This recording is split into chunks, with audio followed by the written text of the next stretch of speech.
Okay, we are sitting here with Diana Fredericks and Bill Rudnik of Gebhardt and Kiefer. They run the family law practice here. How are you guys doing today? Good, how are you? I'm doing excellent. Could you tell people where your practice is located? We are located at 1318 Route 31, technically in Annandale, between Allerton Road and the Clinton Township Police Station. Okay, and what's the best way to get a hold of you guys? Do you like to go through emails or phone calls, or what's the best contact way? Either, really. Our phone number is 908-735-5161. Our website is gklegal.com, and you can reach out to any attorney at the firm through the website. All our email addresses are there. Okay. Basically, first initial, last name at gklegal.com. Okay. For the Now, emails. you guys are the two main partners in the family practice, correct? Correct. Okay. And how did you get started in that? Well, I'll go first, I guess. So I clerked for Judge Dilts, who was the presiding judge of the family part for our vicinage for Somerset, Hunterdon, and Warren County. And through him, I got to know other matrimonial attorneys who referred me to Bill, who was looking for an associate, and that was in 2008. And I've been here since. In 2014, I became a partner. Okay. Where did you go to law school? Rutgers. Oh, nice. And how about you, Bill? So I have been practicing law for about 25 years. I started doing family law. I started working here about 21 years ago, started doing family law about 18 years ago because Bill Goodwin, who is soon to be retired, was doing family law and needed some help. I started helping him out, liked the area, felt like it was a good area for me in terms of being able to help people through a difficult time, and really have been doing mostly family law since that time. Okay, now when we say family law, we're basically talking about divorce. Is that the main linchpin of it? Divorce, it includes other areas like DCPP matters, domestic violence matters, unmarried couples who have children or property together. So it's a little beyond just straight divorce, but that's probably the largest aspect relates to divorce and post-divorce proceedings. Okay, and with the new tax laws coming on, how does this affect the way that divorces are going forward? It's going to have potentially a significant impact, assuming that the IRS statute is going to be what it is. So we're all operating right now under the presumption that as of January 1st, alimony is no longer taxable to the recipient or deductible to the payor. And instead, we have to now deal with net numbers. And so there is no exact science, so to speak, on how that's going to be played out. It's going to hurt both parties, the recipient and the payor, because now we have to deal with post-tax dollars. There's less money to go around. So we have to potentially use a blended rate, particularly if you have two people who are not at the same tax bracket. So if husband's at, hypothetically, and he's the payor at 25% and wife's the recipient and she would be at a 15% bracket, what do you use? Do you use 20% as a blended rate of the average between them? Some of that has yet to be really worked out. Okay. Now, if someone was to come in and to want to get divorced, how does that process start for them? Because I know a lot of people don't really know how to go about it. So typically we would schedule an initial consultation with the client where we would meet and go through what the process is, what the law is, how it applies to their case, and their options going forward, whether they want to use some alternative dispute resolution methods such as mediation, collaborative divorce, or whether it's simply a straight divorce where we need to file a divorce complaint to start the process. Okay, just let me stop here a second. Sure. So if people don't know, what is a collaborative divorce? So a collaborative divorce is basically a process where before a divorce complaint is filed, the parties will schedule meetings with their lawyers who are collaboratively trained and work on trying to settle the case. The lawyers and the clients all sign an agreement where in the event the collaborative process doesn't work and the case can't be settled, both parties have to find new attorneys. They can't use the same collaborative attorneys if they're litigating the case. So everyone has some incentive to get the case settled if they sign into that process. It works great, but it has to be for the right case. It's not for every case. Just like mediation, not for every case, but it works great probably for the majority of cases. Okay, now when a divorce proceeding is going on, how do you determine like what the assets are of people? Do you use forensic accountants and things of that nature? Sometimes, not in every case. Every case is different. Every case is unique and has its own unique issues. As part of a divorce, whether it's through an informal alternative dispute resolution or whether it's through formal litigation, we're allowed to do something called discovery, where you ask each other questions, both written and document production, to get information. And you can limit that to the extent needed and be very specific, or you can be very broad if there are self-employed persons and businesses, the magnitude of those businesses, the level of income.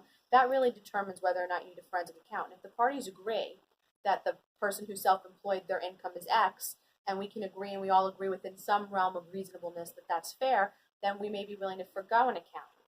Other times, parties are very, very disparate on what the incomes are, what the assets are. But again, this tends to be with self-employed persons or where there is a history of family assets or inheritance, things that are maybe unique that then require an accountant involvement. Now, do most cases get settled before they go before a judge? So 98% of cases settle. They just settle at different points along a very long continuum. And that's the part that's very hard to explain to people. Sometimes cases can settle in 6 months. Sometimes cases settle, but it takes 2 years. It's a very long continuum. And what happens once someone files a complaint for divorce is the settlement attempts run in parallel with the litigation. So while you're still going before a judge and following protocols that are required by court rule, you're also still trying to settle your case simultaneously. Sometimes those paths overlap, sometimes they run in parallel. Now, if someone's thinking about getting divorced, are there things they should do in preparation for that even before they come see you guys? Typically, they should, if they're not already aware, become aware of what their assets are, what the values are, income, financial documentation, all of that.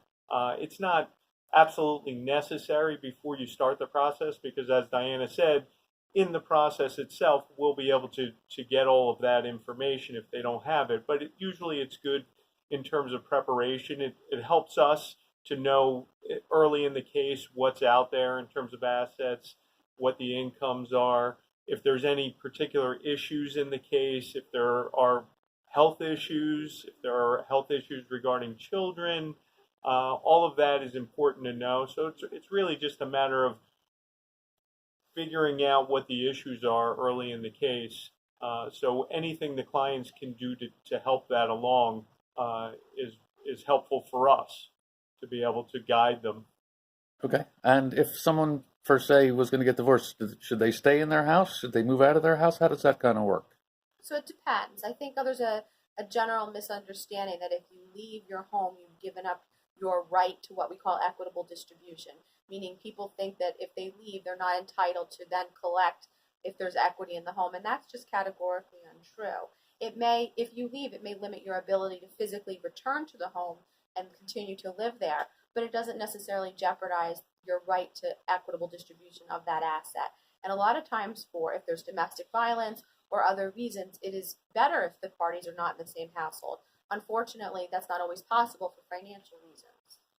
Okay. And how about for someone leaving that has children? Does that affect who's going to get custody of the kids, or? Not necessarily. The court will not look at it in terms of this is a better house for the kids versus that house, or the children have been in this house, so they should stay in this house. The majority of cases, the house is going to be sold. Once in a while, we have cases where one side or the other is going to buy out the other's interest, but that typically isn't going to affect what the parenting schedule is or who has primary custody, if either party does, or if it's an equal schedule. It's governed by what's in the children's best interest. That's what's going to govern what the parenting schedule ends up being. But it's not necessarily tied to, well, this party has the house where the kids grew up, so they should have the kids all the time. That's not really a factor, at least in my experience.